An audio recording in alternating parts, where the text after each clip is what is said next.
Hello, everyone in podcast land. I'm David. And I'm Jono. And this is the podcast where we pucker up and, watch our words because it's the Let's Wing It podcast. And we have to really be careful because now everyone's digging up everyone's secrets. That's right. We have a treat for you this week. We are going to be talking about some spicy YouTube-related topics. Talking about, all the scandals going on, XQC, Colleen Ballinger. We also are going to talk a little bit about NPC streaming, our thoughts on it, what's going on, giving you a primer if you don't know anything about it. And then we're going to do yum, pop, pop, pop, pop, pop. And then, just some other topics. We watched some movies, including, I watched The Flash, and Jono has something. I have another thing. We're going to talk about those. We're going to surprise you with stuff not to watch and stuff to watch. So enjoy it. And this is all brought to you by the letter H for How Much I Love You. And we love everyone, but we also love our Patreons. So our drummets. If you want some exclusive content, you just want me to be kind of just posting random stuff, me ranting, but not like the Colleen Ballinger way, because that was really weird. But also, we have fostered a very awesome community, and also really early shout out, Matthew Noonan helped me out to prank Colton during, I know this is going to timestamp this, LTX Colton. So that was really awesome. If you want to know what happened, join our Patreon. It's super cheap. It just goes directly to us.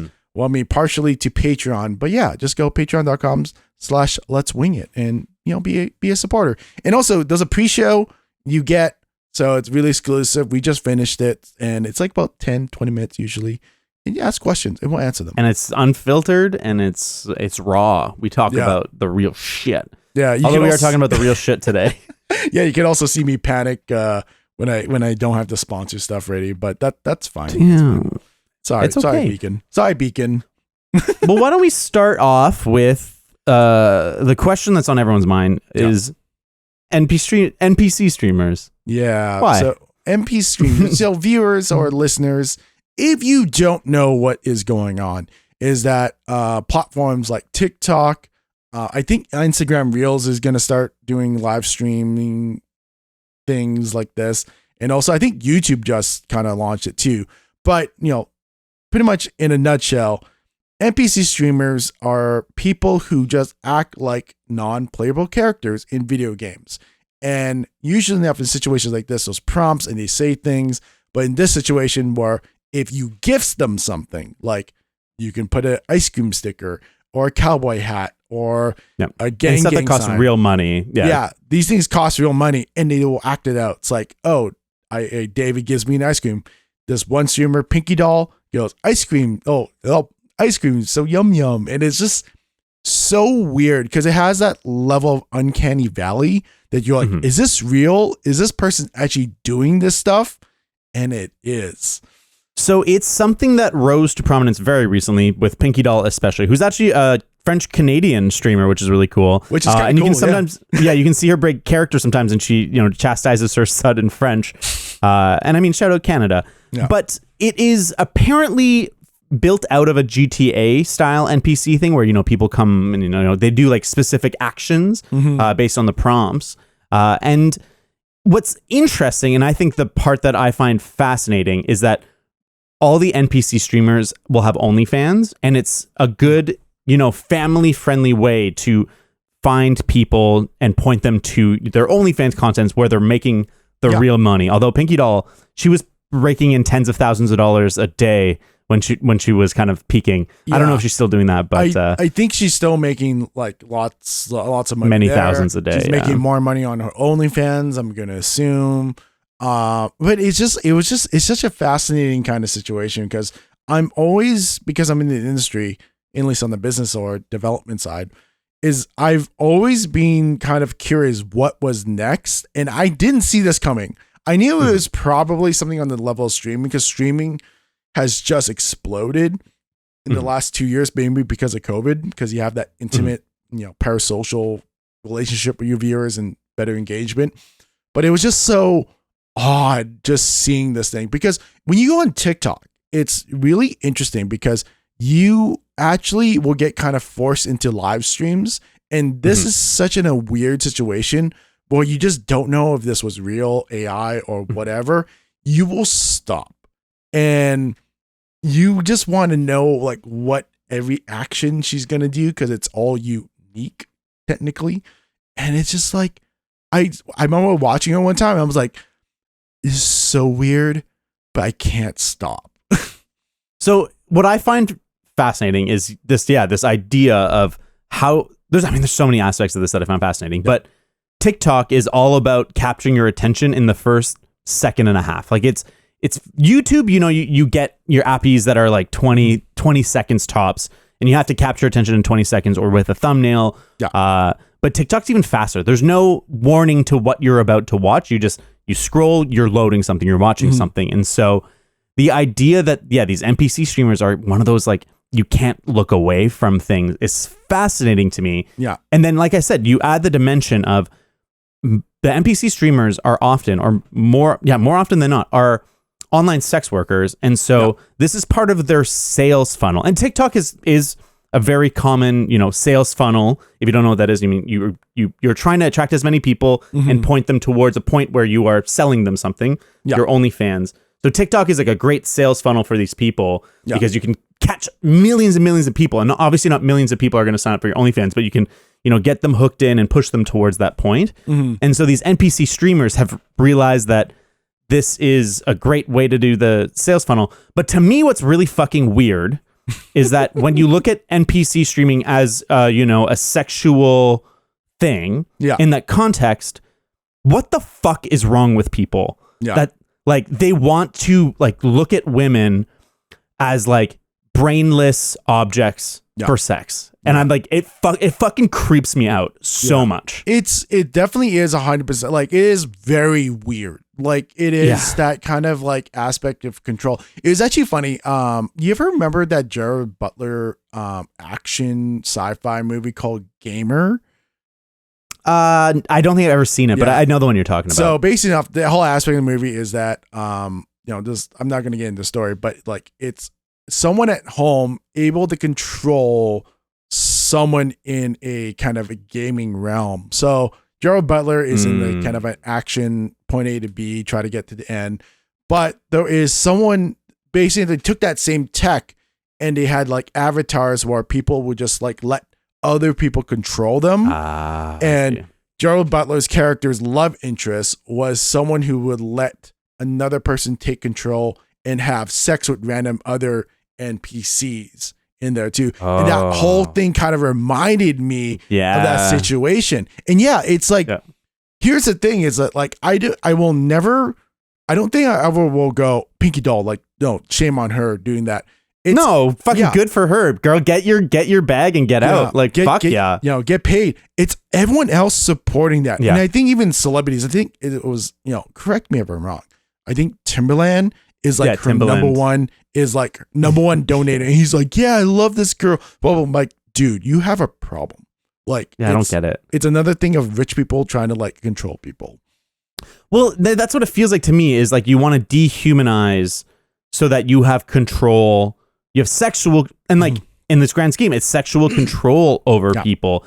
And I think it's weird that it's weird, but unsurprising that we've come to this. Like I'm a very pro sexual liberation guy. Yeah. But I think that like there's like a real examination to the consequences of like porn addiction in our culture that I think we've sort of ignored. And I think it's overall better that people, feel liberated and safe to, look at porn and maybe learn from porn. But I think that like realistically, it's like shifting the way we view sexuality. And then you combine that with like all these unhealthy online habits we have through social media and like this weird, separation between our true human presence and this like online, version of ourselves that's reaching out with its tendrils to control elsewhere. It really fucking freaks me out. And it freaks me out that like it's super normal to like seek this kind of like anonymous control and sexual power over people. Like, it's just like, I don't know, it fucking freaks me out. I mean, like the whole industry has kind of been fostering like this because, I mean, streaming kind of like was birthed because of cam girl websites and, you know, like you interact and talk to them. Like one of my best friends, she was a cam girl and basing up, like I was asking her, like going like, what is it like? And it's just basing up like guys would just like tell you what to do, which is just like another control thing, or being able to act out fantasies that they ever would want. And he has like no judgment because it's 100% anonymous.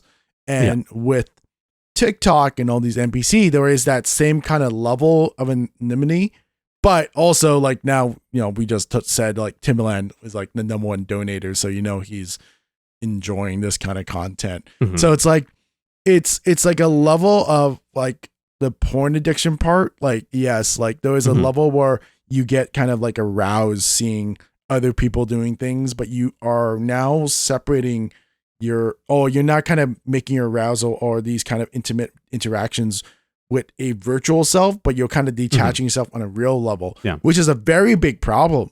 And, you know, yes, like you can enjoy porn. I don't care, but I think there's a very safe, healthy way to enjoy porn. Yeah, there's a very safe, healthy way, but it's all about balance. It's like, it kind of comes down. It's like, you have to kind of realize first you have a problem, and two, just, you don't have to eliminate porn, but you're just like, oh, I spend 2 hours a day watching porn. That's a problem. Well, and I think that it's like, it's not, you know, this problem isn't exclusive to porn, but we have a problem, I think, with modern society. I think especially post-COVID, where people aren't connecting properly. Like we've kind of like lost the ability to, you know, openly connect with the people around us. And I feel like part of that is that the internet has like sucked away that capacity, not in like an inherently evil way or something, but like so much of our energy, our social energy goes out to the internet. But I think that so many, you know, places we interact with on the internet are controlled by bad actors. And I think that's a really serious examination, I think, as a culture and certainly as individuals we need to do, where it's like, why am I spending my limited social energy, my like human presence, like giving it to these corporations that have nothing but the interest of controlling me and like creating this unhealthy version of myself that seeks out these unhealthy connections. And I think that that's like how it kind of plays down to me. I think like OnlyFans girls fucking get it. I think if you feel comfortable selling photos of your body, fuck yeah. If that's like something you want to do and you can make money, fuck yeah. I don't think the problem lies there. I think the problem lies with the men, or no, with the people who are failing to like connect with themselves and the people around them and are seeking, you know, their tendrils are seeking out places controlled by bad actors that are trying to keep them, you know, needing that from them. Like, and it's not real. Like it's the same with when I was streaming. Like I felt bad for people who I like, it's not that it's like the friendships weren't real. It's that it's not the same as like being there in person and talking in person, and it's not like 100% reciprocal. It can't be. There's like a power dynamic that's different. There's like a one person watching the other person. And like, there's something that's safe about that, where it's like, nothing is expected of me. I get to watch that person, and that's what our relationship is. And like on some level, there is a relationship in that sense, but it's not one that is fulfilling and healthy in the same way as like hanging out with your friend and like touching grass or like walking through a park or going for a coffee. It's, I don't know. There's something really fucking horrifying about the state of.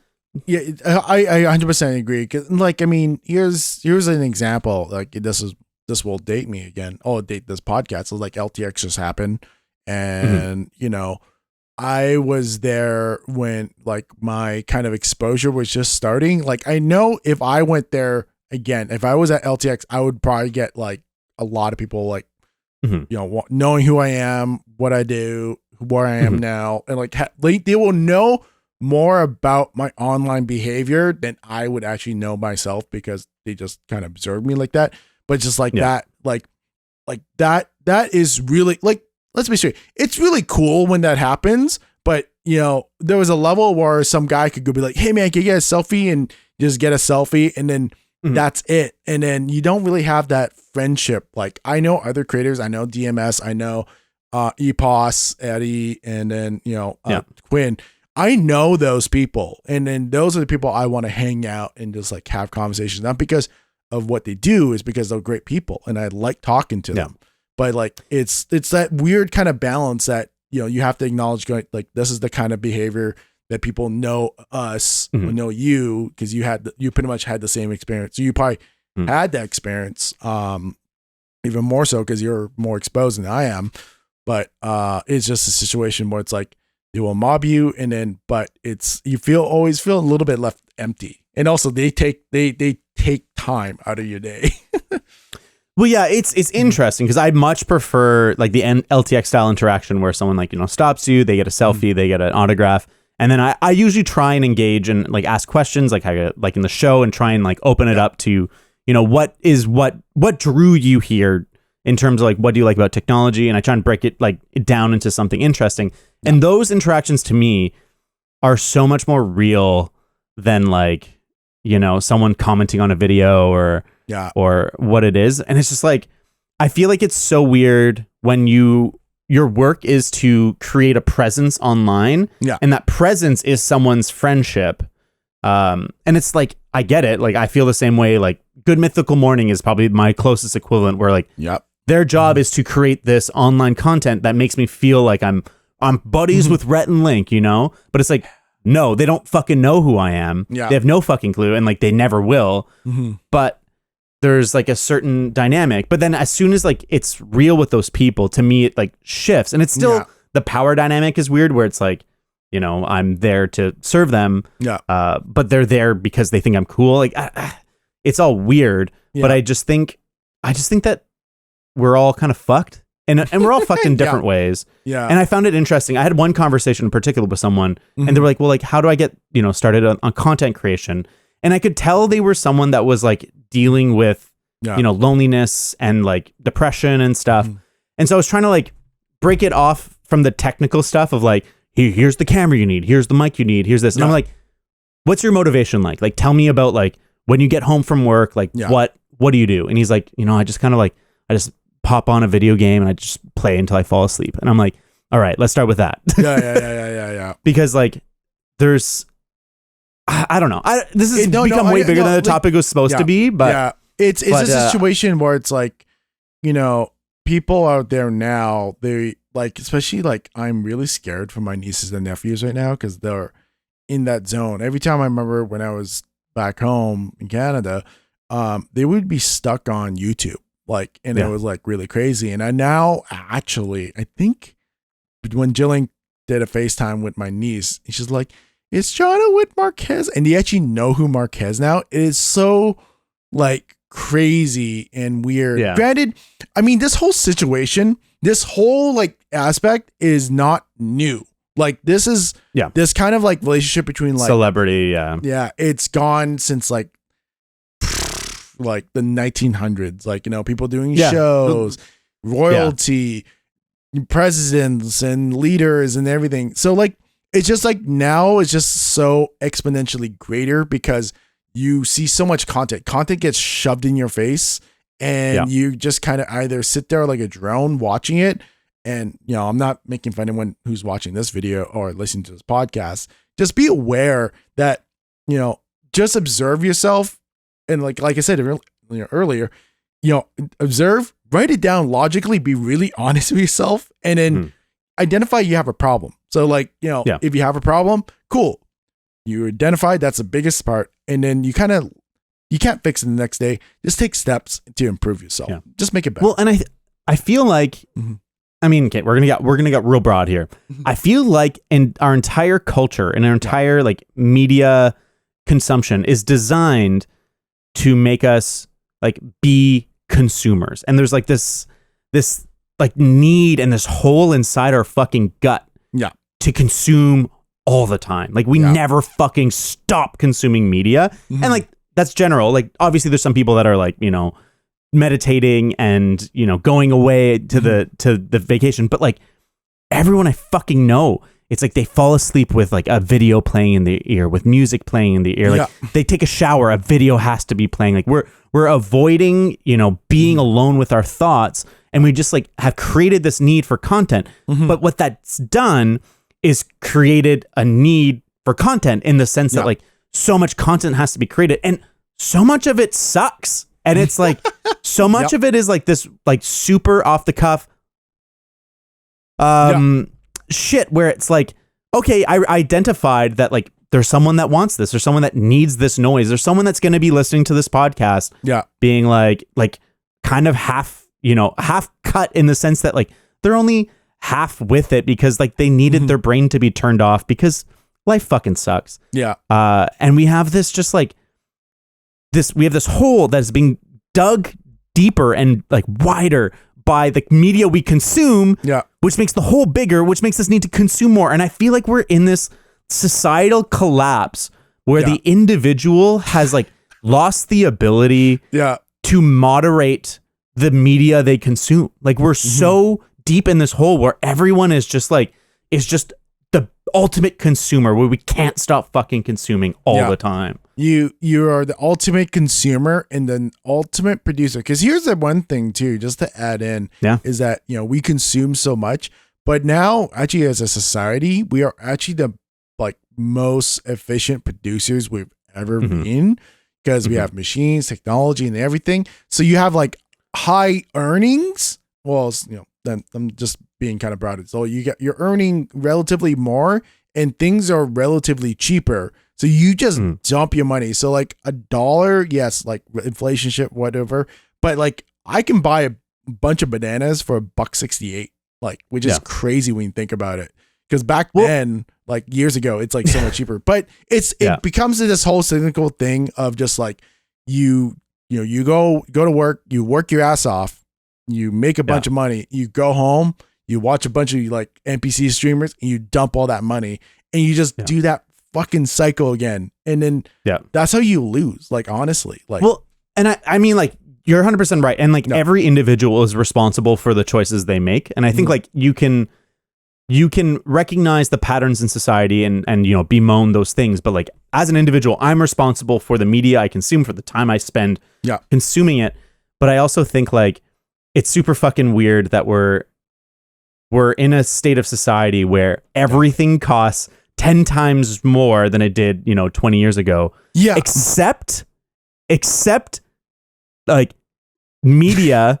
And the tools to consume media. Like how fucking weird is it that, getting educated costs fucking 10 times more than 50 years ago. That like getting healthcare costs 10 times more than like 20 years ago. But buying a TV is fucking cheaper. That getting like your media to your fucking face, into your brain hole is cheaper than it's ever been. Like there's something fucked up about this economic reality that simplifies or that makes it so easy to fall into the like, well, why would I do anything other than consume media? No, honestly, like even just to add into that, I know in the last past episodes, I freaking like promote AMC to this shit because of the A-list stub system. And it's a good deal. It's a good deal. But like just like using that example for pricing, $25 per month and getting 3 movies per week. That's insane. Like, that's 12 movies. That's $2 a ticket. That was cheap. That is cheaper than I remember movies back in the 90s when it used to be $8. And counting for inflation, $8 back then is like about $14 today. So it's like it's just stupid cheap. And like literally you just go there, consume. You literally consume because it's a box. They tell you to turn off your phone, everything. You're eating popcorn, which is just in margins to the roof, Coke and everything. It's just it's crazy. Like as a capitalist system too, you think about how devalued the individual pieces of content have become. Like you think like 20 years ago to watch a movie, you had to go and buy the DVD, the Blu-ray or whatever, spend $30 on one movie, which is, $40, $45 today. And you would pay that much and you would get one movie and that's what you got. And like, it meant something. It was an investment into something. And like, even if you didn't like it, you kind of had to like at least convince yourself that it was worth it on some level. But now like content has no worth. I pay $8 a month, $10 a month, $5.99 a month for different services, and I get thousands of fucking movies, and I can't consume them fast enough. There's constant new stuff to watch, and it's just like none of it has value, and so like we just fill our hole. Yeah, fill the buttholes. But like it just like even for us, like I have Disney Plus, I have Hulu, I have Paramount, I have YouTube Premium. Like I get some of these things because we do this podcast and we talk about movies, and I have them too. It's not that I'm well a little bit hypocritical, like that's how we are, but we do acknowledge that hey, it's a problem. And like even for me, like Jillian and I will just like have the TV on, and we're like, oh, let's just put on the TV show in the background that we've seen like 1,000 times because 100%. It's just background noise. And, dude, I do it all the time. Yeah, and it's just like it's that kind of part where now like it signals someone on Hulu side going, hey, these people really love like I'm watching home economics, and they're like, let's just make more shows about home economics because they think that it is a great show and they do it, but they don't realize that we just have as white noise literally, and we just kind of pop in going, oh, what's that person doing? Haha, and then we just kind of go on through our day.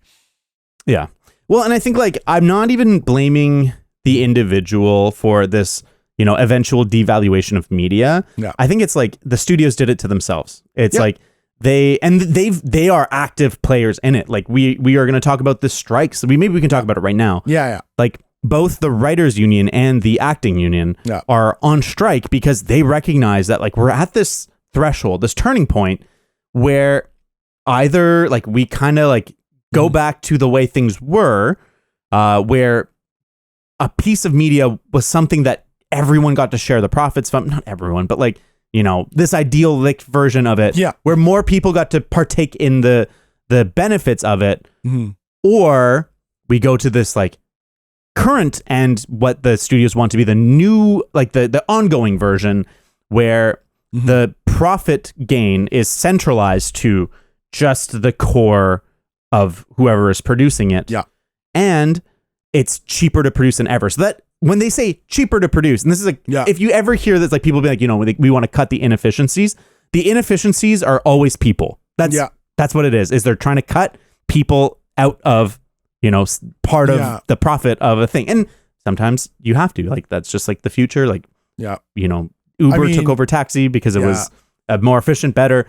But in this case, it's hard because the corporations want to use all these tools to make efficient, i.e. cutting out people's profit on media in a way that like is scary because it's already happened. Like all those actors that are getting like literally like nickels for residuals on shows they were main characters from and still get tens of thousands of views, hundreds of thousands of views per month, where like the streaming services are making so much money. And part of it is that those streaming services have stretched themselves so thin. Like Netflix has so many shows they couldn't afford to pay the residuals. Yeah, they're making billions of dollars a month, but like they would be paying out billions of dollars of residuals if they stuck to the old system.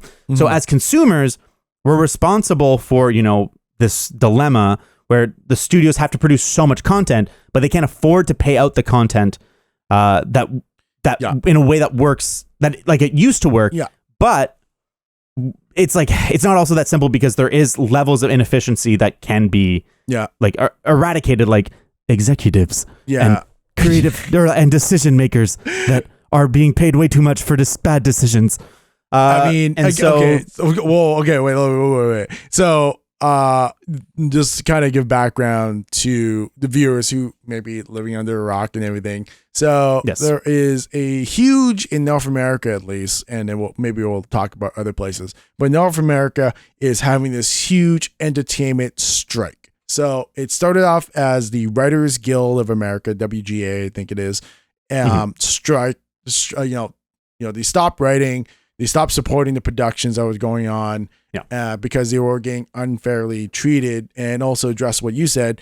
And they wanted to address all these new streaming platforms because the studios were starting to work on a deal on making them kind of like gig workers. So think of like DoorDash for writers, which is completely fucked up because here's the big thing is that writers, like, it's such a weird dilemma because like it's even in TV shows they make fun of writers, like they make fun of themselves because they're like pretty much the most underpaid people in the entertainment industry because they just they're not the talent, they're not front of the camera, the people behind the scenes, but even behind the scenes they are getting vastly underpaid. And these people are the ones who are actually making the content. They are actually the ones who spark that awesome idea. And then, yes, some actors can bring a level of quality to your content to make it very addicting and etc. So all those situations, and it was going on for like 3 months.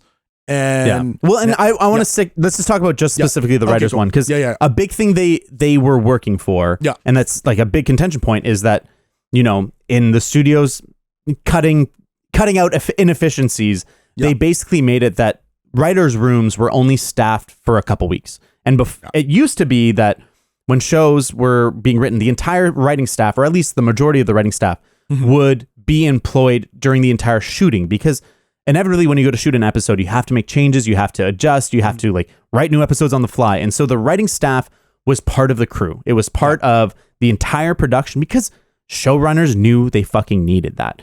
And that allowed for, you know, more creative like chances for more reactive content. Like you're able to adapt to things on the fly. And then it also, I think this is a really important point. It allows for the really talented writers to get the experience on being on a show to become showrunners. And so they get to see, like, you know, they get to see the showrunner, see how it's done. They get to experience the production. They get to see, you know, the nuts and bolts of how it works and get better at that side of it, which not only just makes them a better writer because they can understand the scope and the natural pace of things, but eventually, they can become showrunners. Yeah.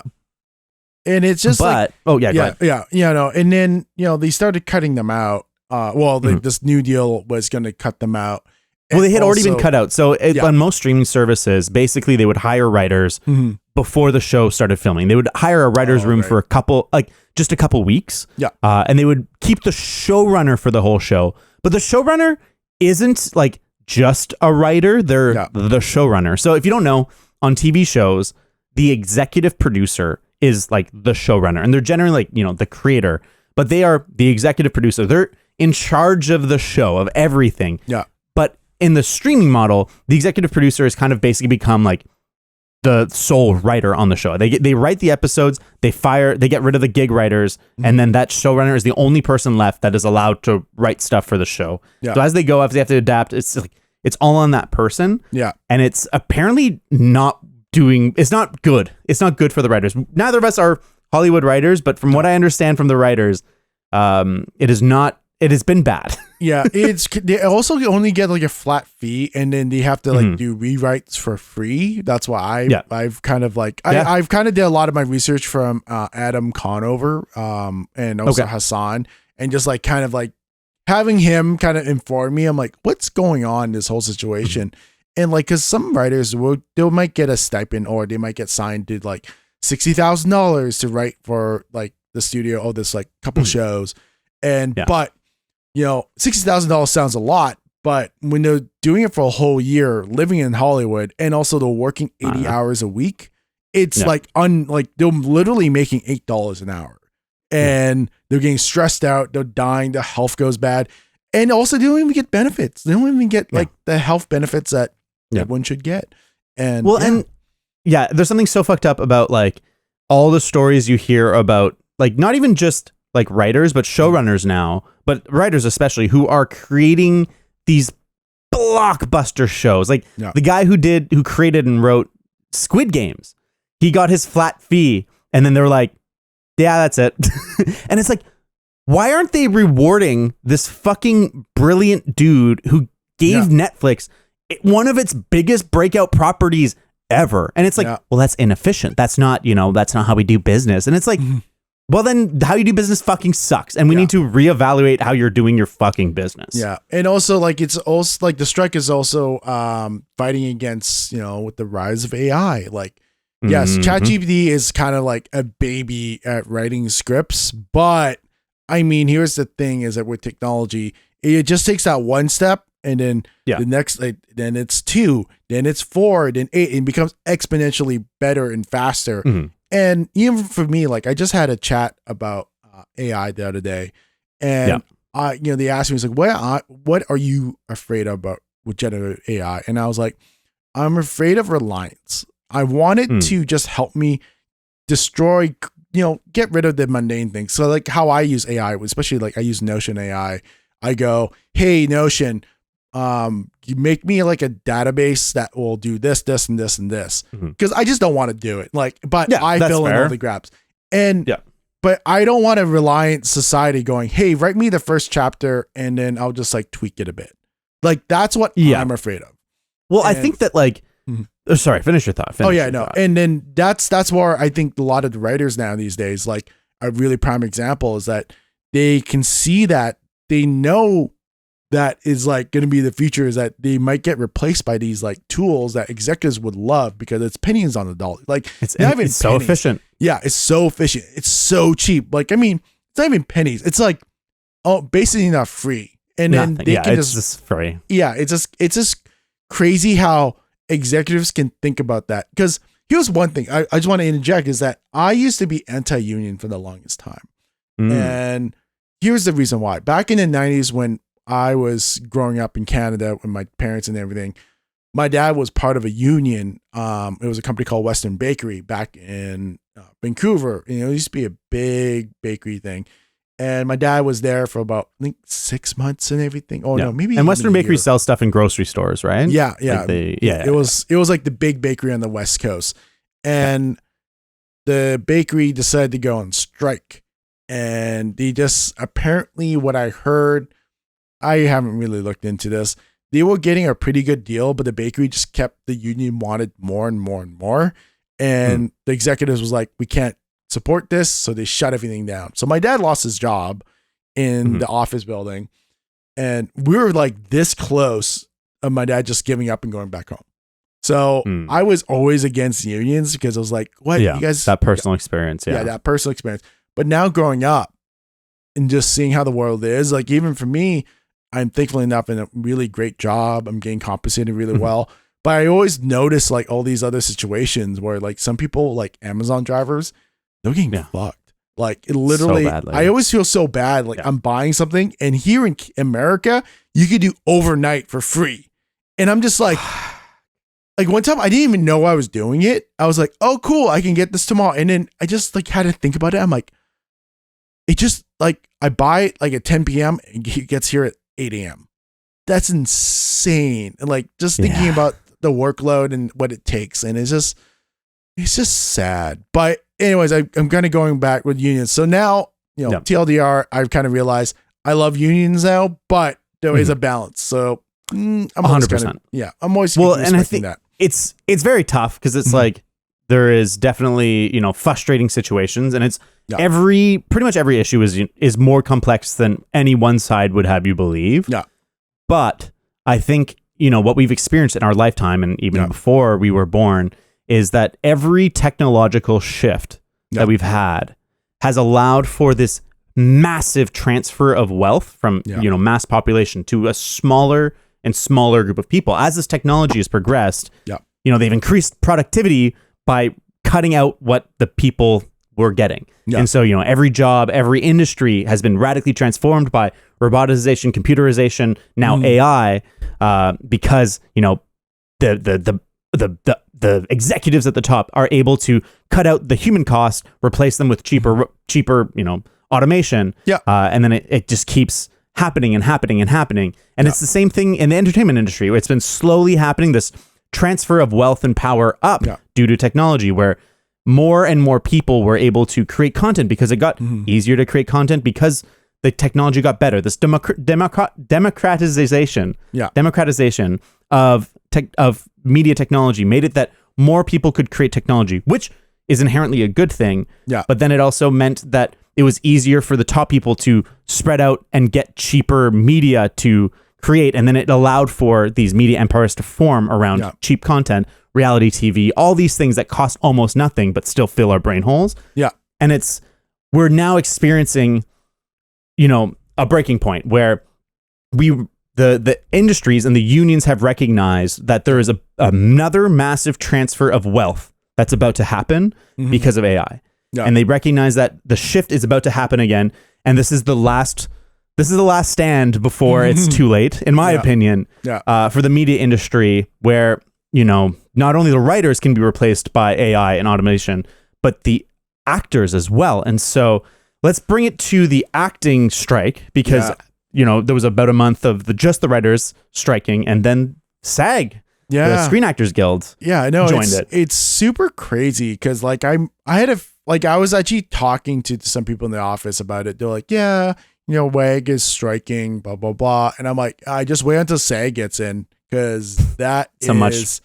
It's like, here's the thing, is like, it was crazy because like WAG, it was such big media buzz, and then it just died down because it's writers. Unfortunate enough, it's just that people just don't care about writers. Yeah, I know the only content the only content you would see is when like actors or celebrities would go and like give out pizza on the picket line, and you're like, oh, poor writers. No one cares. They only care about the actors. Yeah. But then SAG comes in, and then now it's just like a huge thing, because you have people like Robert Downey Jr., Ben Affleck, Matt Damon, Leonardo DiCaprio, like all now joining the picket lines, which is super cool. But also it's kind of like, you guys made it cool again, but it's like these guys started to acknowledge this guy. So thankfully enough, some of them have been like, now we're joining WAG, which is really good. Yeah. Go ahead. It's interesting to me, and it's a part of why it's such a big deal is not that it's just these big celebrities doing it, is that when the writers strike, a lot of production can still happen. Like most TV shows have to stop because like it's too hard to work without writers, or lots of movies that are about to shoot can't, because they can't do rewrites, they can't do this. But anything that's like in production is generally okay. But as soon as the actors go on strike, everything stops. There's nothing that can be made anymore. I can actually attest to this whole situation, because right next to the current, like our studio, the MKBHD studio, we actually are beside another studio that actually does productions. So we got to see kind of like everything happen. So we saw like the writer's strike happen. They picketed. They didn't really bother us because we're good. But we saw them picketing. They were interrupting shoots, so like they're making noise and everything, and it was crazy, because we're like, wow, we're actually seeing it. And then it kind of died out. Then it kind of burst up again, depending on where the production is, because they are trying to shut down production by making noise. Because here's the big thing when you're shooting videos, audio, like these mics here, is such these Beacon mics. Thanks to our sponsor, Beacon. Thank you, sponsors. But yeah, I love you, Beacon. This doesn't count as a sponsor read, so you guys are still good. But you can basically have, if you hear audio, it's so hard to cut it out. Like even with AI technology, it's so hard to cut out like banging, singing, ringing, whatever. And so they shut down that whole production, and it was awesome. It was kind of funny, but also kind of sad, because all the producers are in the same building as us, so we hear them talk about it. Yeah. And it sucks. But now the screen actors, the actors are now on strike. So we can see everything. Like that lot is filled with like production trucks. Like you can see like even the toilets are there, the generators, like I have I've never seen this parking lot this filled. And it's just completely gone. And I'm talking to the producers. I'm like, so what do you guys think? It's like a lot of producers and a lot of like these people that unfortunately can't work right now support these unions. It's not all these people. It's the executives. The executives are literally fucking everyone. And even in the past, like David and I both praised Bob Iger, going, yeah, he's awesome. Yeah. He has also said some fucked up shit too lately. We can praise him, especially relative to the guy he was ousting as CEO of Disney. I think at the time, and especially now, we can definitely recognize he's still, a fucking rat-sucking executive. Yeah. And he doesn't do anything out of the goodness of his heart. He was I think our hope was that he was a more conniving business person in the sense that he would produce better content because of it. But he is proven to be a conniving businessman in the sense that he's going to exploit everyone he can and, cut the inefficiencies i.e. people. Yeah. And so it looks like he's trying to like piece apart properties or, branches of Disney and sell them. Although nothing so far has come of that. That seems to be rumors so far. Yeah. But yeah, and he's also said some fucking garbage shit about like, let them eat cake or stuff to that effect. Yeah. Or they're being unreasonable with their expectations. Yeah. And it's tough because like,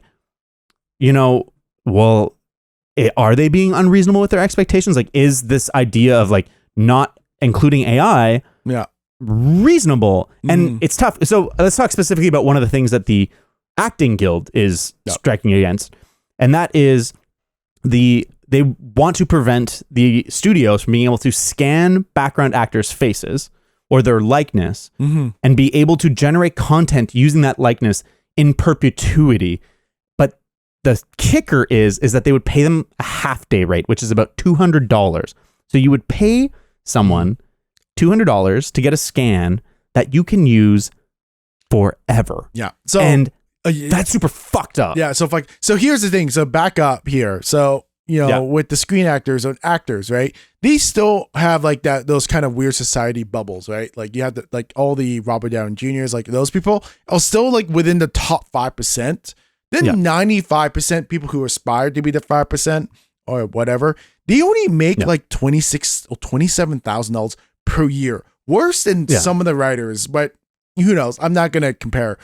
And there is apparently a level is that if you don't make enough money in the Screen Actor Guild, you don't get healthcare. I think if you are less than 27 or more than whatever, and these people don't. It's hard to earn as an actor. Like it's like you like if you're doing day rate, it takes a long time to make $27,000 as an actor. Yeah, because I think it's like only like you only and as an extra, like these people like live off like trying to become actors, but they're making a barrier so high that it is just going to be nearly impossible, especially since if you can do what you talking about, the scanning part, you're fucked.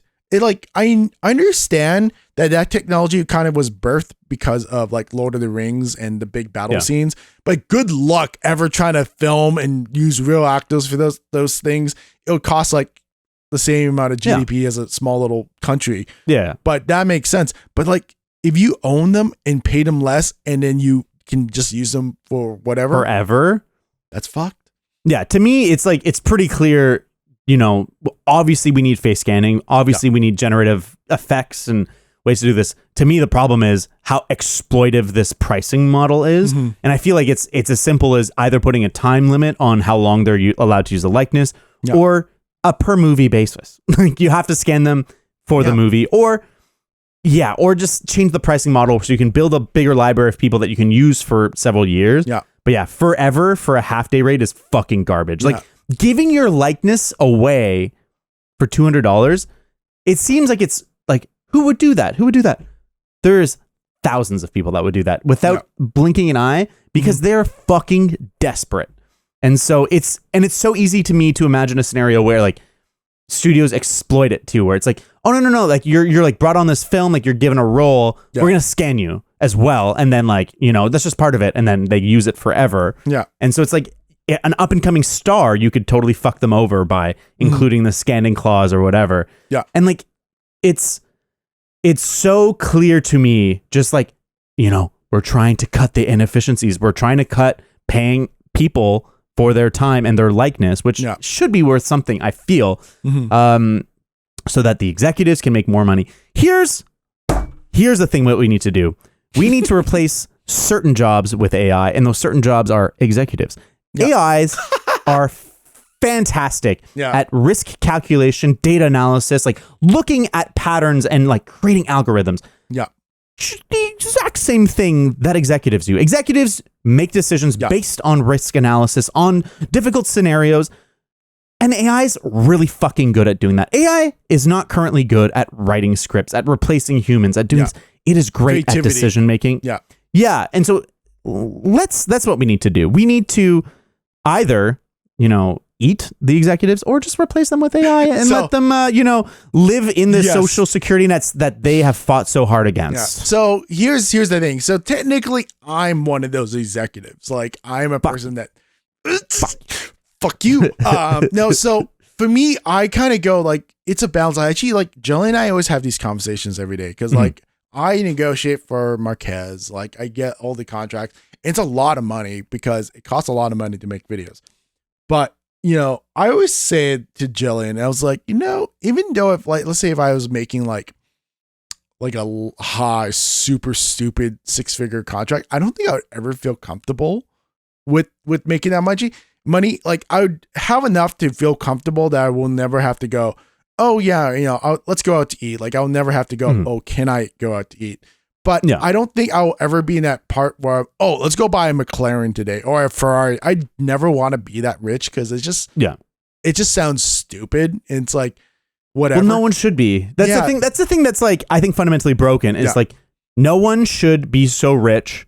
And like the whole money system is fucking broken because no single person is actually creating that much value that they should be able to go and spend $500,000 on a whim. Yeah. Like I don't care what you say. Executives aren't working harder than a common laborer. Like think about this. If you were given the choice of a $50,000 a year salary and you could either, you know, be a fucking warehouse worker loading shelves, you know, driving a forklift, doing stuff, physical labor, or being a CEO sitting in a boardroom, taking calls, making decisions, doing that.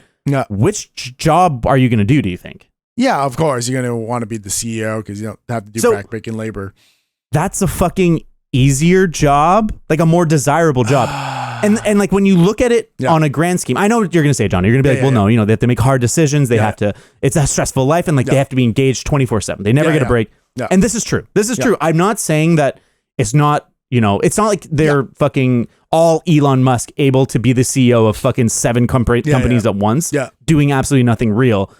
But those people aren't generating value in a real sense. They're not producing anything real to the effect of 300 to 400 times more than the average worker.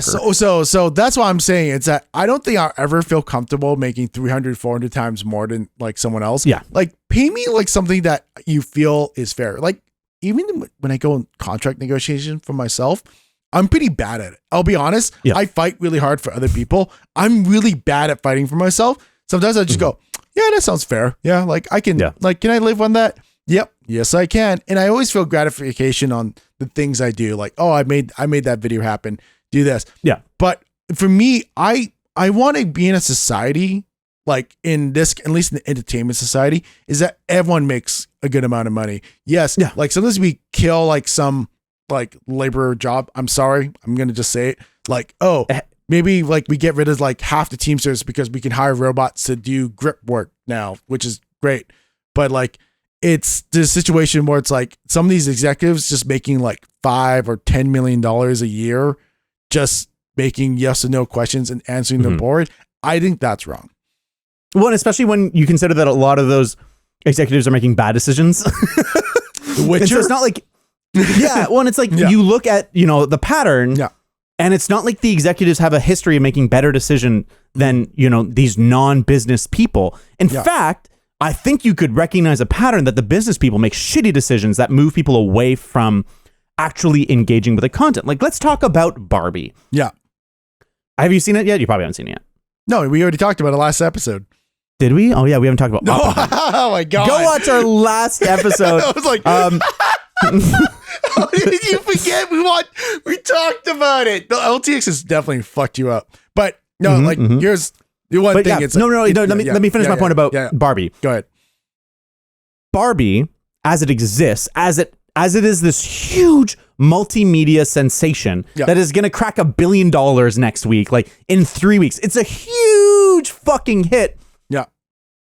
An AI could never have done that fucking movie. It would have done something totally different, something safe, generic, something so easy to produce. The Barbie movie we expected. Yeah. But that movie, Barbie, takes a level of analysis and understanding and like human breakdown of this human experience that a machine, I don't think in like 1,000 years will ever be able to replicate in the same way. Yeah. And to me, I'm like, executives, look at that. You need the people. You need the writers. You need the actors, the directors to bring their best.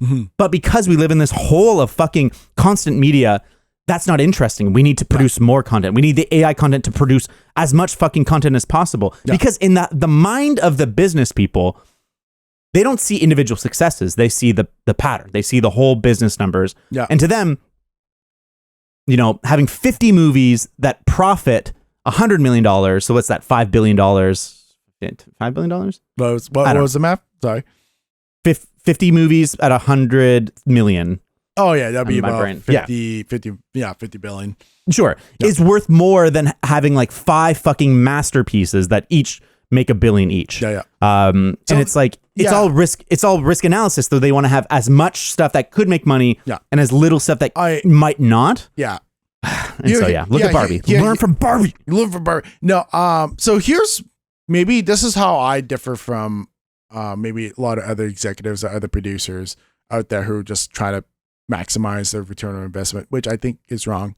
I kind of go like this, like I'm technically an executive, but what I try to do is I try to service the people, the creativity people, the best I can. So help them support going, hey, I secured this big budget that we all get paid from, which is great. But now this, like, for example, like when I did the LTT car videos, hey, cool. I guess I can say this. I secured $20,000 to make a video for for a series of 2 videos. So $40,000 in total. I, went to people. I'm like, okay, we can hire these people. We can do these. We can rent this location.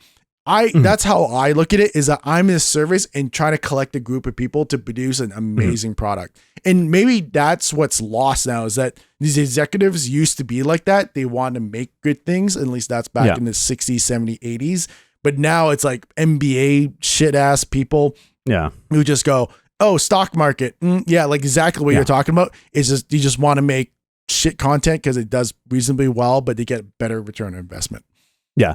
And I think that's a good point where like, I don't think that being a business person makes you inherently bad. And I don't think that it makes you inherently uncreative or, an inherent obstacle to the creative process. Yeah. I think that the current capitalist system under which we serve has gone so far as to make it that as soon as creative ventures become a business venture, they become eroded as, pieces of art, where it's so much of this industry is an industry. It's no longer a personal expression. And there is, of course, these indie movies that are absolutely fantastic, or these smaller productions that are fantastic, and even stuff on the higher end that is fantastic. But so much of the industry is dictated by these fucking soulless MBAs that only look at the risk analysis and the return on investments.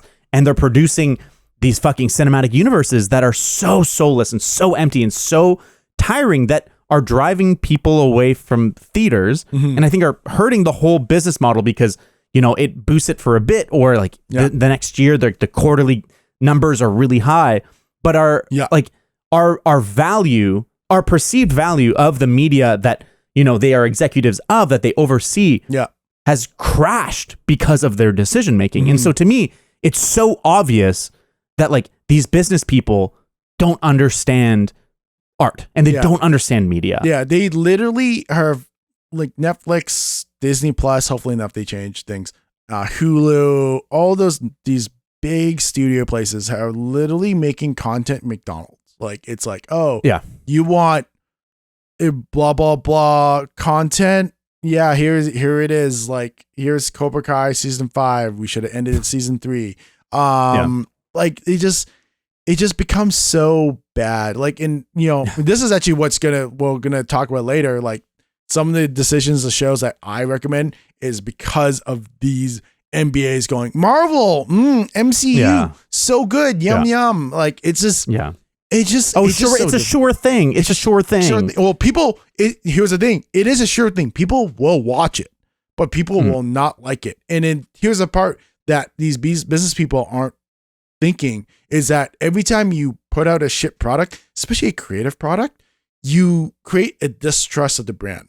So one example is the Call of Duty series, Modern Warfare. Modern Warfare 1's awesome. 2, awesome. 3, awesome. 4 getting kind of crappy. 5 getting shit. Black Ops 1's awesome. Black Ops 2 is great.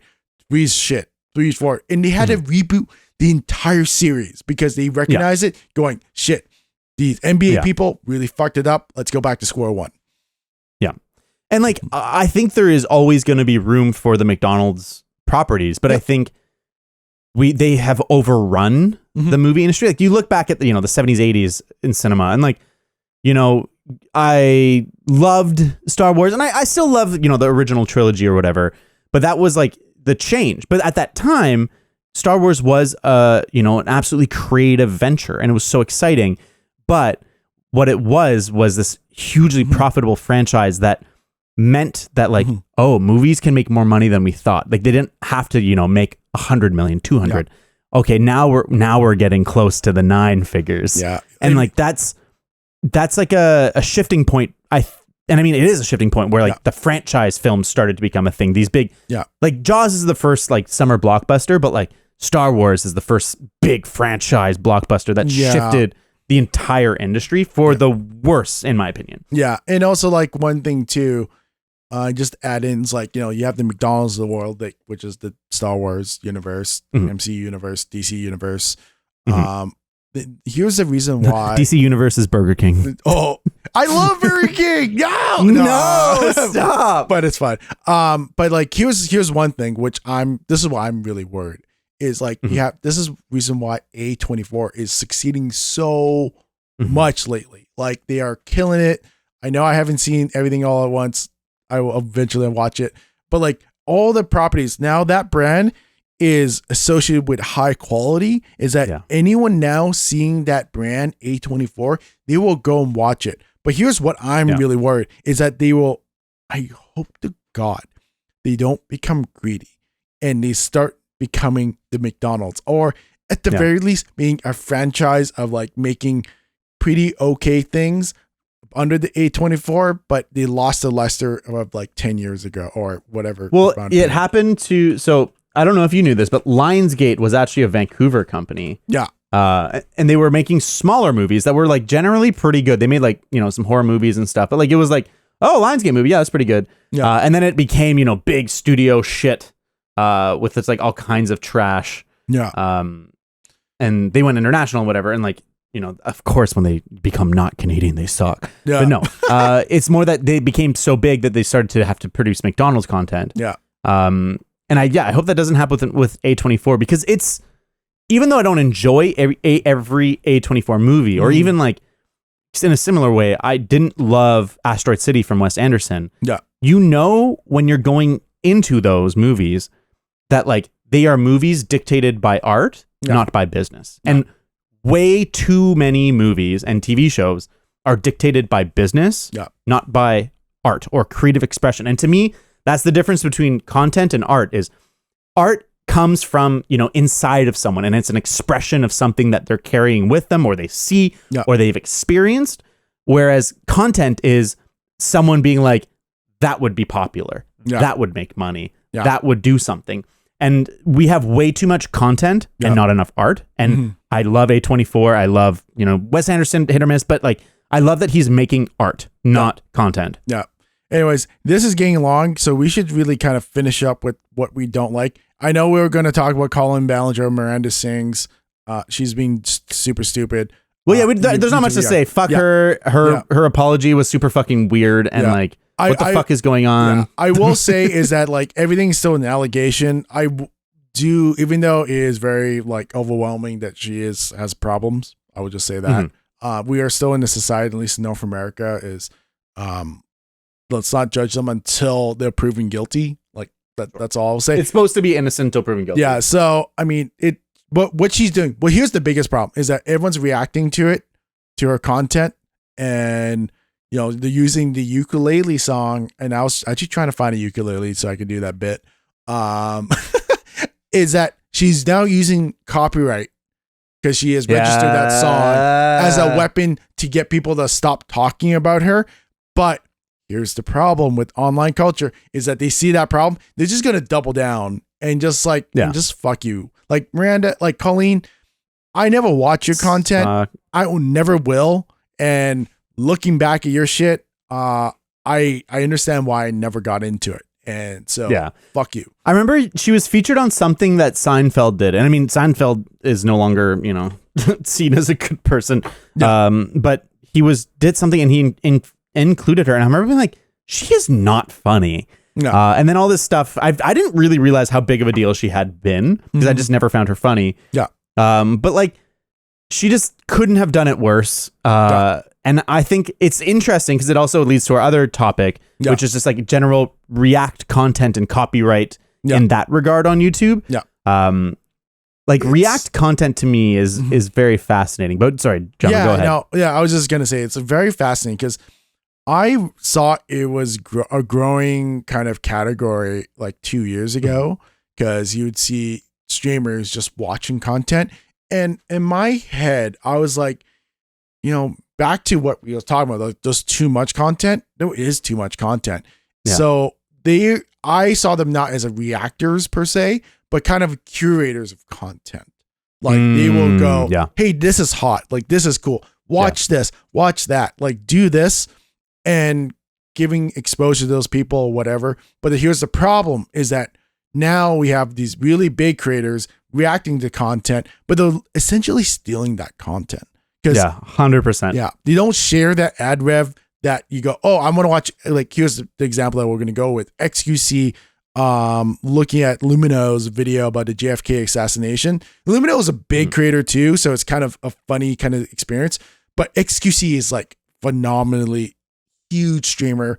He's making $100 million. He doesn't need this money, but he made content, and you literally watch the entire video, reacting to it, and then put it on his YouTube video, like as its own YouTube video. So he's getting views on that video based on someone else's video. The only thing he's added to it going, whoa, no way. Oh, crazy. Like, I'm sorry, XQC. I respect you as a creator, but your shit's kind of really lame. I don't understand. But, 100%. And I feel like, to me, fair use, there's a lot of dimensions to like what, constitutes fair use. And it's got to be like transformative, and it's got to, not take away people's desire to consume that original content. So if it's like if it fulfills so much of the original content's purpose, then you have like part of it, you just haven't transformed it enough. Yeah. And like that React content, like you said, they're curating that content for their audience to consume. And so like, I totally think that XQC is 100% in the wrong. Yeah. I like, React content, but it can't be the whole thing. It can't be. Yeah. Like, you have to it's supposed to be 10-second clips is like the generally accepted length for clips you're allowed to steal. Or if you get permission, maybe a little bit longer, or like if you work with them and pay them for a bit, you can get rights for longer bits. Yeah. But this totally fucked up norm of just like snatching people's content and then like watching it. And like you said, most of the time they fucking add nothing. They'll pause like once in a while and be like, oh yeah, here's this random story I told. And then they go back to the content. They're like, oh, fuck. Oh shit, that's crazy. Oh. So and you're like, sorry. Yeah, it's crazy. Yeah. So like, I mean, I watch Ludwig a lot because he kind of helps curate what's going on the internet. But here's the thing is like his Mogo Mail situation is technically React, but he explains what's going on. He goes, this is my take. This is where this person might be wrong. This person might be wrong. And it is transformative. I walk away going, oh, I learned something. And this is the reason why I got this topic is because I actually watched Ludwig's video. Technically, I'm reacting to his content, but I'm not stealing it. And it is just like, that's the kind of reaction I want. I just don't want to watch someone watching something so I can watch him react, because that's just a weird situation too. Yeah.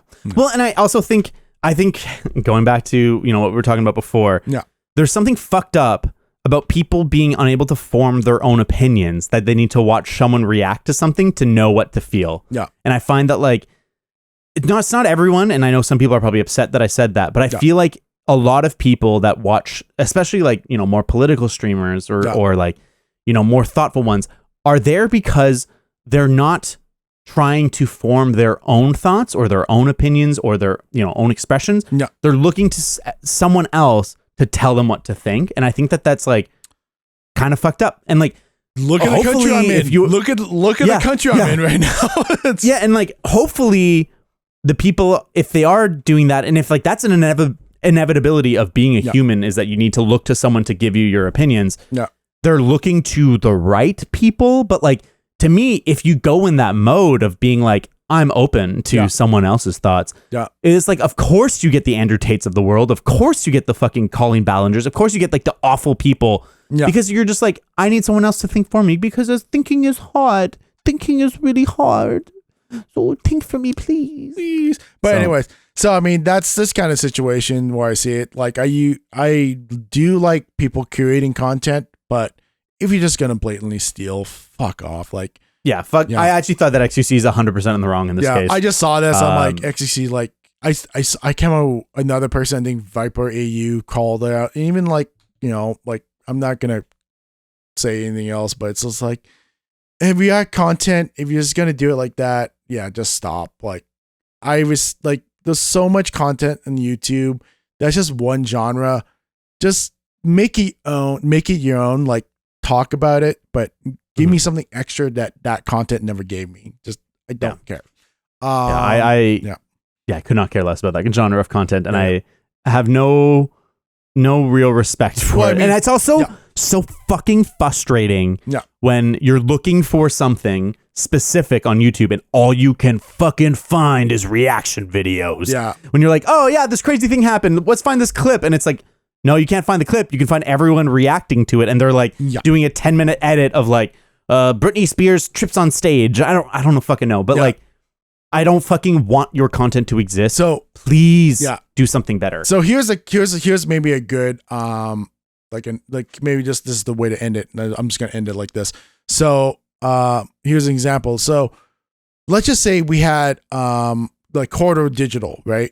They have VFX, experts react to, scenes out there. That is good. I like that. Like, that's good React content because you have experts going, oh, that person did it really well because they did this, use this tool, or we did it like this, or maybe to make it even better, to like, he's talking about his expert opinion to give it more depth, to explain it to me. And they often include like people that worked on the films that they're watching, or they include the films that the person they have has worked on. Yeah. So they can give you a real insight and content like that doesn't exist or like isn't, immediately apparent by watching the content. Yeah. So I agree. Yeah. That is good React content. And I think like there is good React content. There's funny fucking React videos, like old people react to fucking YouTube slang. I don't know. It's like, because you get something like out of it. It can be fun. Yeah. Because you see like old people like they're reacting to it. It's like, oh, you get their perspective. Like you get something. Yeah. I just don't want someone to be like, oh my God, I didn't know that was could happen. Like that stuff just doesn't add anything. So just 100%. To end it off, just give me something extra. Just don't just rip someone off. Done. Yeah. Cool. Yep. Anyways, let's go talk about what are we watching and what we don't recommend. Okay. Yeah. Do you want to go first or do you want me to go first? Go first. Yeah, you go first. Okay. Yeah. So my medium recommend this week, I finally watched the Flash movie. I pirated it because I didn't really want to give Ezra Miller production money. Yeah. Movie was pretty good. I thought it was clever and creative in some of its visuals. Yeah. I really like, all like the time travel stuff, like the way they show it visually, I thought it was really nifty. Yeah. I think emotionally I was engaged with like the mom stuff, like at the end, all that stuff was pretty fucking cool. Yeah. I think the thing I was really excited about is when, spoilers for the Flash. Is when, young Flash is starting to go evil. I was like, oh, maybe the movie kind of knew that Ezra Miller was a creep. And they're gonna like take that angle and have him end the movie evil, but no, they have him confront himself and deal with that stuff. But I thought it was clever, nifty, engaging. I thought the action kind of sucks. It's too CGE, and it doesn't feel real. Although it's pretty cool, having like the stuff going around. I think I can't tell if they know that Ezra Miller kind of sucks at moving. Yeah, like they clearly understand that because there's a great gag where he loses his power and he goes for a run and he runs like a fucking loser. But then there's like moments where he's like, grabbing dudes and slamming on his knee or punching people. And I'm like, he doesn't move right. Like he moves weird. But what I think the movie does, what my favorite thing that the movie does was how well it did the multiverse stuff. Like we knew there was certain things that were going to be in the movie from the trailer, and like I said, reiterating spoilers. Like we knew, Michael Keaton, not Michael Caine, Michael Keaton Yeah. was going to be Batman. But the way they introduce him is, he's kind of like crazy Batman with long hair, and he's like kind of giving up on the world. He's a recluse. Yeah. It's a fun way for him to start, and then they kind of grow him, and then he has to do a heroic sacrifice, and you're like, damn, dude. Okay, shit, fuck. And it's like a great little arc for this old Batman that we had, but they dispatch of him, so we don't need him anymore. But then he goes back to his own universe, because like kind of like the arc is like, he goes back to save his mom, but he fucks everything up, butterfly effect, and so everything goes wrong, and like all these multiverses kind of happen or whatever, and so he has to go back to that point and let his mom die, and that returns everything to normal. But when he goes back to normal, instead of being Ben Affleck Batman, which is his home universe's Batman, or Michael Keaton, which is alt universe's Batman, it's George Clooney Batman. Yeah. And that was like, holy shit, what? I was so taken away from when I saw that. I'm like, oh, I was like, at first I was kind of sad because like the Ben Affleck Batman at the beginning of the movie, I'm like, oh, I'm kind of getting into him being Batman, and then now he's gone, and I'm like, oh, that's kind of a bummer. I knew he was gone. Like they've kind of like dispatched of most of the Justice League. Like even Wonder Woman has a little cameo in this movie, but like that's the last movie she's in. Yeah, I think it's a bit of a shame. No, it's confirmed that she's back. Yeah, James Gunn got her back. I don't care. I don't think Gal Gadot's that particularly good actor. I think DC went for kind of aesthetics over, embodiment. Yeah. Like you think I think Henry Cavill is a decent actor and he fucking looks like Superman. Yeah. But I don't think he embodies Superman. I think Gal Gadot's an okay actor and she looks like Wonder Woman, but I don't think she embodies Wonder Woman in the same way that you're like, Robert Downey Jr. is Iron Man. Chris Evans is Captain America. And like I think Disney did a better job finding people that like embody them, that carry like the soul, the torch, the fire of that character. Yeah, well, I mean, here's the thing too. Like Chris Evans wasn't really well known. Well, he was relatively known because he did a lot of like heartthrob, like teen. Yeah, or he was what's Johnny Storm in the Fantastic Four movies. Like he was like he wasn't doing that great when you actually look at it before Captain America. Robert Downey Jr. wasn't doing that great before Iron Man. So like that's the thing, is that they found actors that worked really well. DC was trying to find actors to help add value, which it's not a good way. It was a mistake. Yeah. So anyways, I don't want to stick on the Flash too long. I thought it was pretty good. If you're into it, I would recommend pirating it and watching it. Yeah. Well, here's one thing. Don't you kind of like at first you're like it's super corny, but then you kind of start loving it, like when he's like doing his like flash prep running. He's like, I thought it was pretty funny. I was worried at the beginning. I wasn't vibing with it. Yeah. And then like it kind of just like you said, it kind of grows on you, and you buy into the charm. Yeah. But yeah, it was pretty good. I'd probably give it like a 7, maybe a high 6. That's what I gave it. Yeah. It's better than you expected. Yeah. For me, sorry. No. I have a do not watch, but it's gonna be spicy. So why don't you go first? Yeah. Okay. Let me go with the to watch this week. It is a anime, but it's a very self-aware yet creative anime that I don't think anyone has actually done in that universe. So it's called Zom 100, and it is about someone who wants to do 100 things before he dies. So here's the kind of weird aspect. It is a zombie anime, but it is in a situation where he's not sad about it. He's actually ecstatic about the zombie universe. About becoming a zombie? No, or being about him actually being the society has crashed and it's a zombie apocalypse, because he is a worker in an exploitative corporation in Japan, because Japan has these like kind of like crazy stupid work cultures where you're there like 100 hours a week and you're kind of like depressed and dreading to go the next day, and you just see him in 3 years. The last year he's just like he's literally suicidal, that he just does not. But then the day that he wakes up to go to work, he's so like, you're just in a like, I I've been where he was. Like you literally are just like dreading to go to work because you're just trapped. You feel trapped. Yeah. And you can't do anything about it.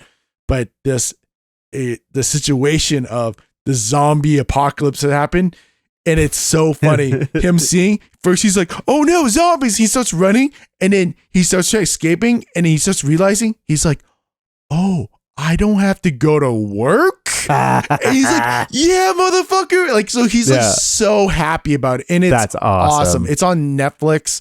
It is not dubbed, so it's Japanese sub, and you just see him like.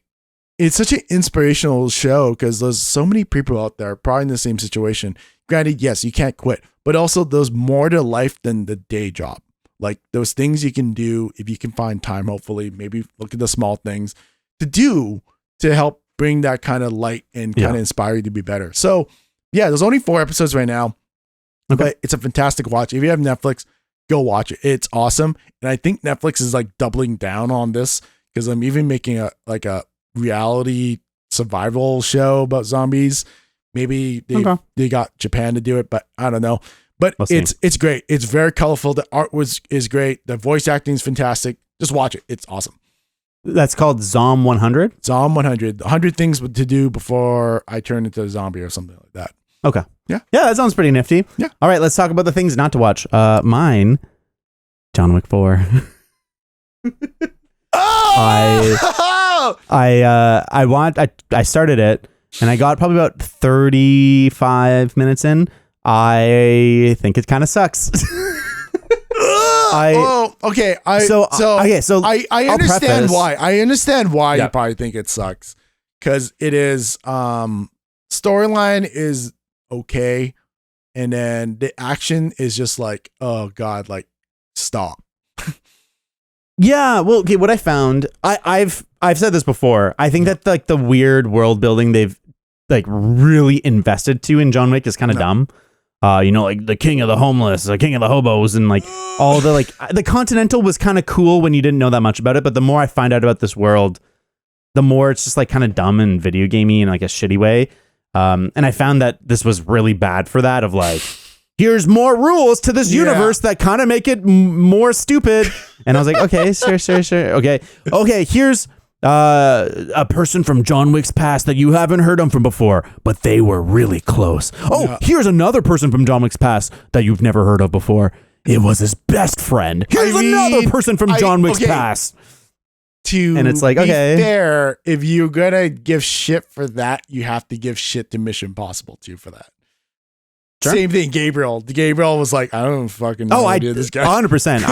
I thought that was stupid, and I think I commented on that in that episode where it's like, okay, whatever. Yeah. But I think John Wick has done that too much, and I also hate.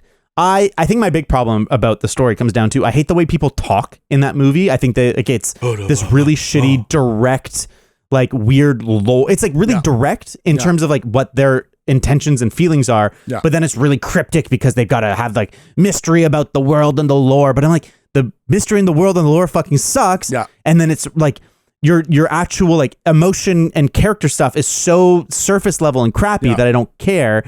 But then the kicker, and this is why I turned it off, is I don't think the action is very good. I thought it's like pretty okay, but like a lot of it, not just Keanu, because Keanu's like, he's getting a little old, he's a little stiff, and like he has to do stuff with intention. And like, I know a lot exactly of the action, what you're talking about. You said 30 minutes. Yeah, Is so he it's like still that in Japan? big Japan fight. Yeah. Okay. I turned it off like during that because he fights Donnie Yen or whatever. Yeah. No. Yeah. So Donnie Yen fights all the dudes, and then I think he fights Donnie Yen. But I just thought every single Donnie Yen accepted. But every single stuntman, every single fight, every single thing in that movie felt really fake, very like choreographed, and like not visceral, and very like Mission Impossible does it better. The Raid does it better. There's a ton of action movies that done it better. Ip Man does it better. And so like when Donnie Yen shows up and he's fighting people, it's cool. But then I don't fucking know. And maybe if I had finished the movie, it would have made more sense. I don't fucking know why they thought they had to make him a blind character. Because all that shit's fucking stupid. Yeah, no. When he's like, he puts the doorbells on the wall. I'm like, fuck you. This is okay. I knew you're exactly what you're going to talk about because I also hated that part because you're like, because I'll like spoiler for you, or spoiler for everyone else. Yeah. That's the last time you ever see that thing happen ever again. And it's just, Okay, it's kind of dumb. I 100% agree. Like that part was this part to me, the stupidest part. It's like him setting up all these doorbells, all these motion sensor doorbells, and then they activate. I completely agree. They kind of really underutilized Don Yen since he's like a fucking god in action movies. Yeah, he's fucking great. And when he's actually fighting people hand to hand, he's the best one. He moves so fast. It's so intense. Yeah. But even all the stuntmen in that movie fucking are so uninteresting. I don't like the Japan scene the most. It does get better, but here's the reason why I like John Wick 4 is storyline. It's okay. Like the world building, I really did not care about the world building at all. I just like to know about the struggles of John Wick, because maybe I'm sympathizing because I see my dad into John Wick because he's struggling like to get over my mom's passing. Like I have that emotional aspect to it, but also I kind of look at it as a very like maybe producing way. I'm like, like how did they do this? Like how much training and all this. But yeah, obviously a lot of other people aren't watching it like that. I'm watching it. I really like them. But granted, I like stupid action movies. I love Extraction 1. I love Extraction 2. I get it. I mean, I'm not going to force you to go watch it, but when you feel like there's nothing else going on, watch the rest. I'm playing, I started Final Fantasy 12, and Final Fantasy 12 is a really good, 2-screen game where you play Final Fantasy 12 and you have all your shit automated and then you watch something. So I could see myself going back to it. But I think that franchise has kind of, to me, lost what made it interesting. Yeah. And like, I think like I hate the lighting in those movies. Like I feel like they're trying to go for, that like just oversaturated, like monochromatic look of like, you're like gonna deep red lights and like, LED stuff. You're gonna hate it's like the a Russian fucking part. amateur. Yeah.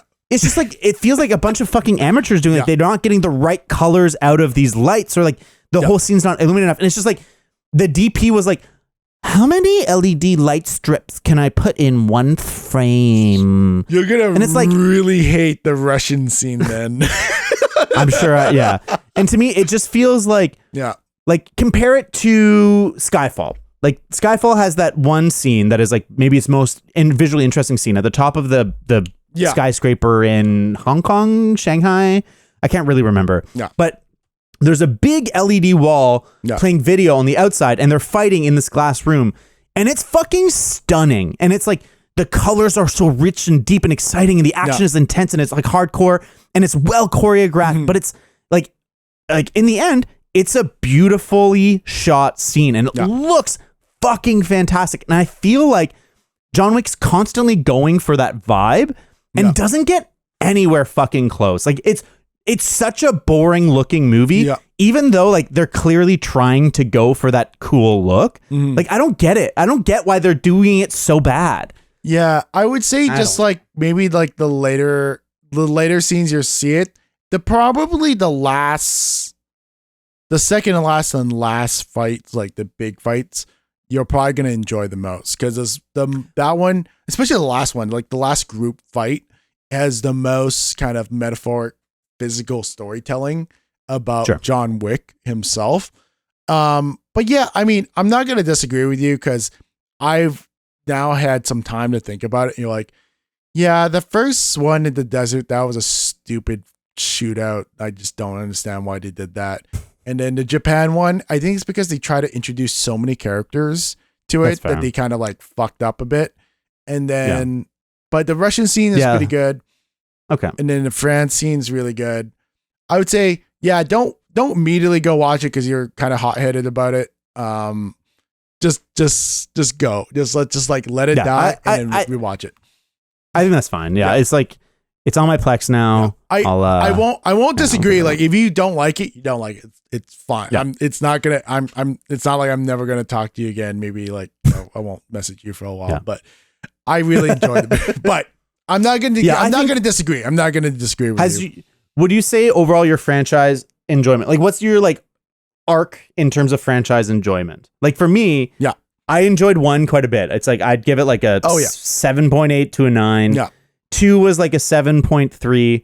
3 to me was like, okay, I'm kind of getting tired of the shit. I think 3 is like better than 2, but I was like kind of already tired of it. So, and then this one feels kind of like continuing that downward trend. So yeah, the whole John Wick franchise, 1's the best. To me, I'd give that one a 9.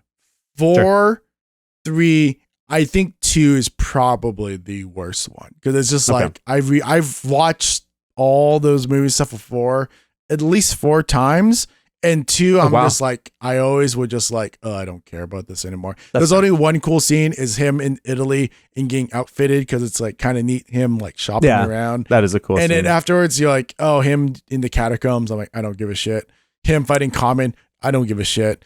And then the only cool scene is him coming back to New York and trying to get to the Continental. Sure. Yeah, I can. That's fine. Fair enough. That's enough about John Wick 4. Why don't you tell me about the thing that we shouldn't watch? Don't watch this. God, like, you will thank me. Like, if you go against my wishes, text, like, go on Twitter or X or whatever, or on Patreon and be like, you're right. Do not watch Secret Invasion. Holy shit. That is such a garbage show I've ever seen.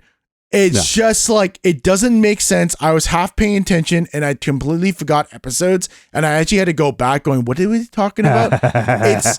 It's a spy thriller with Nick Fury. It should have been super good because like Nick Fury is kind of like a god character in MCU. Yeah. But it's just like Samuel L. Jackson just like literally was just not there, like into it. He's just like, I don't care. I'm getting probably like $100 million for this. Let's just kind of go, because he's does barely any action. All the action is done by stunt people. You don't see his face, and they fucked up the ending. The ending is like the stupidest thing I've ever seen. I'm gonna spoil it. I don't care. Gaia, or Emma Clark's character, is now God because she has all the DNA and she's a Skrull and she's a super Skrull. So she's like literally like, she makes Thanos probably look weak. Like that's how it is. For as long as they need her to be strong, and then they'll find a reason for her to lose all her power or some shit. I don't understand. I was trying to give them credit going, oh, this is kind of cool. They kill Talos. They kill like so many cool people. Maria Hill's gone. Like, oh my God. Like, don't watch this. This show could almost critically screw up the rest of the show. Like the MCU.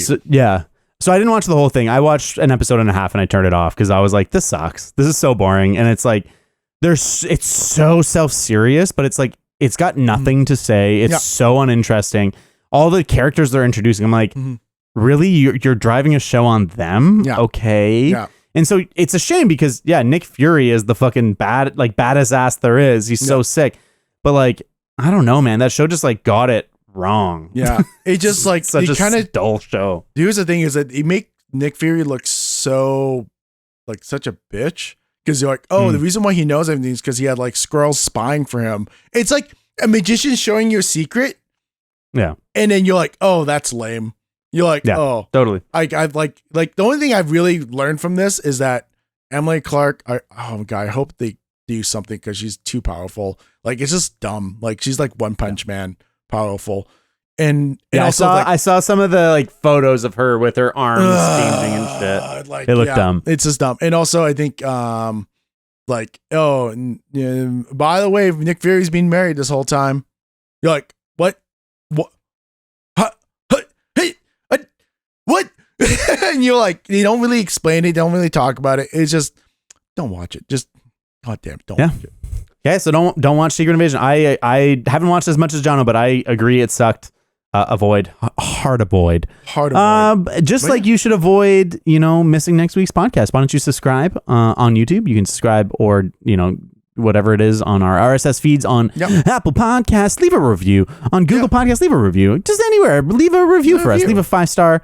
And then you can reach us at our Gmail, let's wing it 22@gmail.com, or our Twitter, or X's. I'm going to delete my X. Fuck that shit. But for now, it's Jono Tan 86 and The Chosen David. Anything else, Jono? Is that it for this week? That's it. Thanks, drumettes. I'm losing my voice because I got so mad about that stupid show. But you know who you are.